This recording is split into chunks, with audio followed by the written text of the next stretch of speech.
Recent data shows heroin use has increased across all income levels in recent years here in the U.S.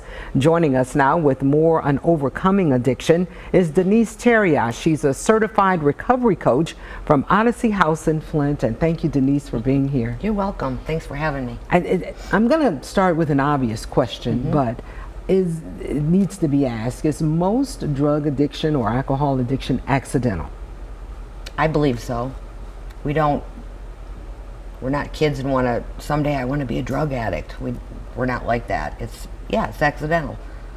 We start dabbling here and there or try some pills our parents have, and that's how it starts.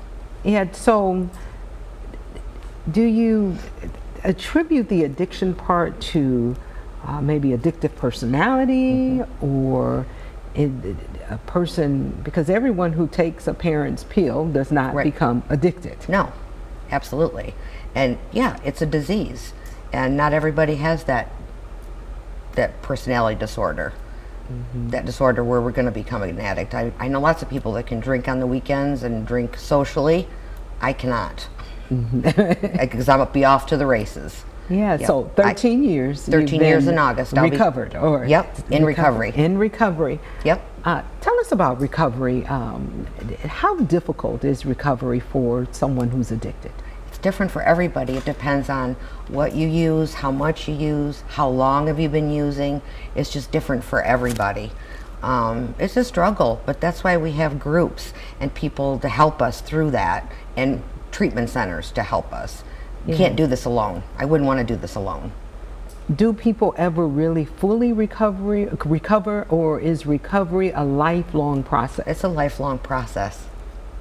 Yeah. My mom used to ask me, so when can you stop those meetings? Never. I'll always go to those meetings.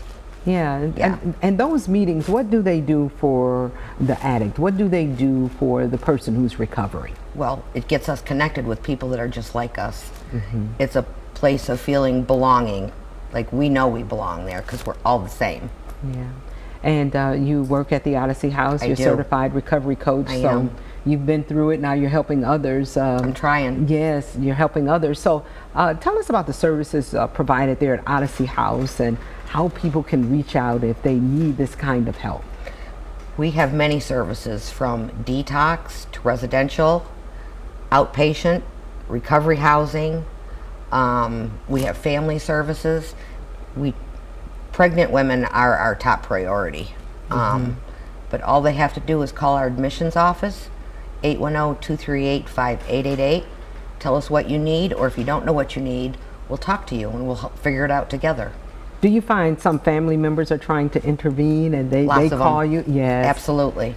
So do you welcome that, or does it really have to be the addicted person has to take that first step? Well, we'll talk to we have parents call and cousins, and yeah, we absolutely talk to them because they just want some advice because they don't know what to do. Yeah. But it's the person that's using that needs help. We really need to talk to them to get them started. But with families, the only advice I really have is don't use any judgment on them, because that's what we're trying to do, is break the stigma. It's not the old man in the trench coat by the dumpster. It's any one of us. Yeah. There is no, addiction doesn't discriminate. But they just have to call us and we'll talk to all of them. Okay, that number again? Is 810-238-5888. Thank you, Denise, from Odyssey House, for joining us today and shedding some light on an issue that is impacting tens of millions of Americans. Absolutely. You are very welcome anytime.